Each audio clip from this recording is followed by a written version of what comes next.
These numerals in my app design make me sick, waving around the baseline.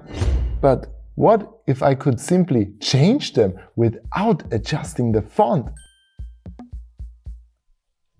Learn how to do that and so much more. Level up your web and app design skills while saving time with these top 7 Figma secrets that will truly pimp your type.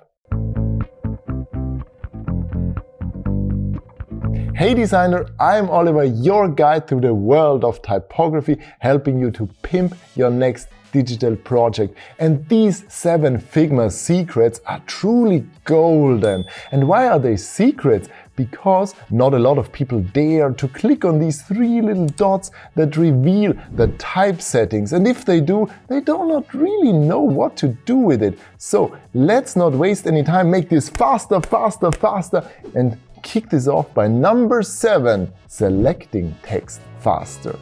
You know, it's always super annoying to double-click your frames and groups to drill down to your text to select it. Well, simply hit the Command key and then click on the individual element to select it. Hold the Shift key to select multiple elements at once. But what if you wanted to change the font on your canvas at once? And of course, you did not create any styles for that. Speed this up by selecting the frame. Now, hitting the Enter key will select all the elements that are selected inside. If you do this often enough, it will drill down to the deepest layer, which is, of course, the text, and then you can change it at once. Boom! Huge time saver, quite inappropriate type choice. Next one, number 6. Now you have a fixed height layout, like for example a blog post or something, and you want to have the same height, but your content isn't the same. Solve that by selecting the component, open the type settings again and changing the resizing to truncate text. Now you can resize the box to the height you want it and solved. This is also a neat trick if you have to deal with a UI designs with some fixed sizes and you want this to be robust and do not want to have some weird overflow in your text. And Figma is also using the correct character for the ellipses, not just 3 dots in a line. You knew that, you're a typographer, of course. It's much tighter spaced in a single character. So kudos to you, Figma. When it comes to larger headings, you should strive to make them more compact. And what does this mean? In this case, across several lines even, you want this to be not so space consuming. And with 40 pixels, something around 44 is fine.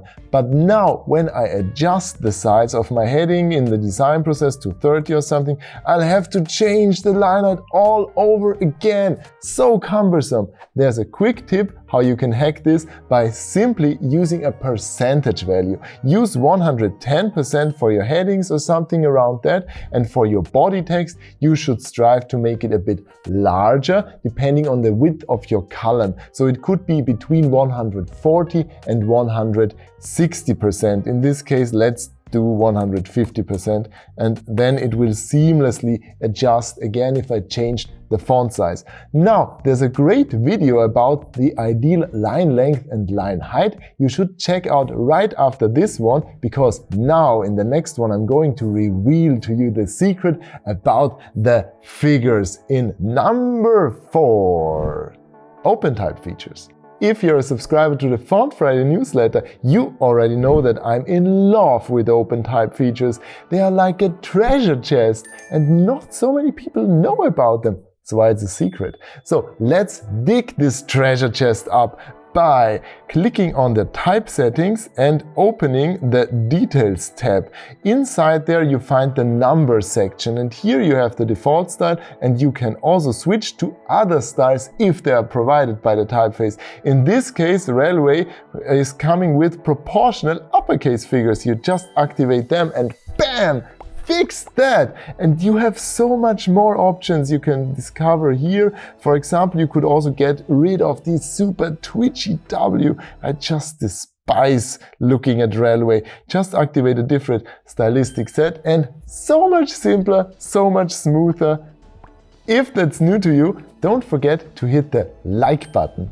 Thank you. Now, old style figures aren't bad per se, because they blend in nicely with running text. And if you have some body text and you want to set some numbers in there, it might just work fine, like with this example here using actor. And in this case with actor, you cannot change them to lining figures because they are not coming with the font file. The same goes for tabular figures, which are monospaced and are very useful if you have some counters or where the numbers rapidly change. And wouldn't it be nice to know if your typeface is equipped with these features? Of course, you should check this manually every time when choosing a typeface for your iPhone. But what if there was a list that already provided that information, which is useful for UI design?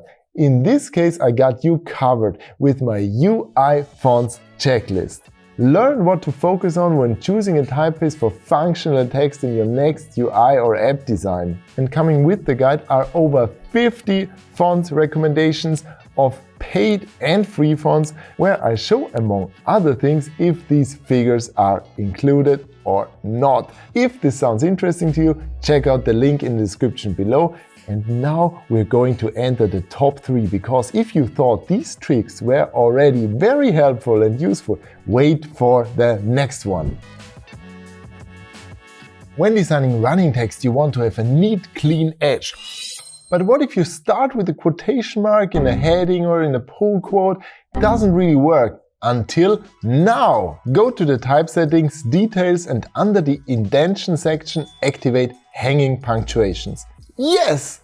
So much sharper. This also works with right-aligned text or if you're using other quotation marks like guillemets. Now, when it comes to bullet points, you can also make them hanging by activating the hanging lists, working for unordered and ordered lists. This way, they are a bit more seamless. Decide for yourself if this fits your content and give it a go.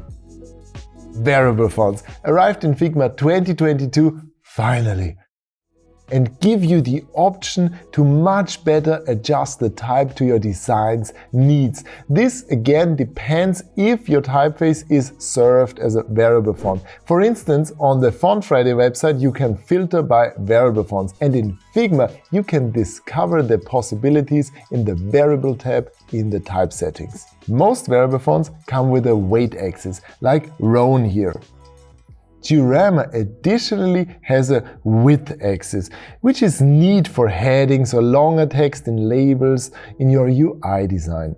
But it can be so much more, like with recursive here, that can seamlessly shift from monospace to proportional or become more casual even. So many great options there. But now let's continue to the number 1 secret in Figma when it comes to typography, which is leading trim. As you already might have experienced, for most typefaces the vertical metrics aren't the same, and this is most striking when you set something in a button, for example. Then you have to manually adjust this to make this vertically aligned, and then if you change the typeface again, you'll have to do the same thing all over again. Solve that by hitting cap to baseline at vertical trim. Boom! This clips the text between baseline and cap height, so you can add the same bottom and top space. It will also make changing typefaces so much easier and more seamless. So this is truly one of the best additions to Figma since a long time, and even since variable fonts, to me, making it so much more robust. So which one of these is your most favorite Figma secret when it comes to typography? Also tell me something that I did not cover and you found very useful in Figma in the comments below. But now it's time to watch the next video about line height and line length, right here, and see you in the next one. Bye.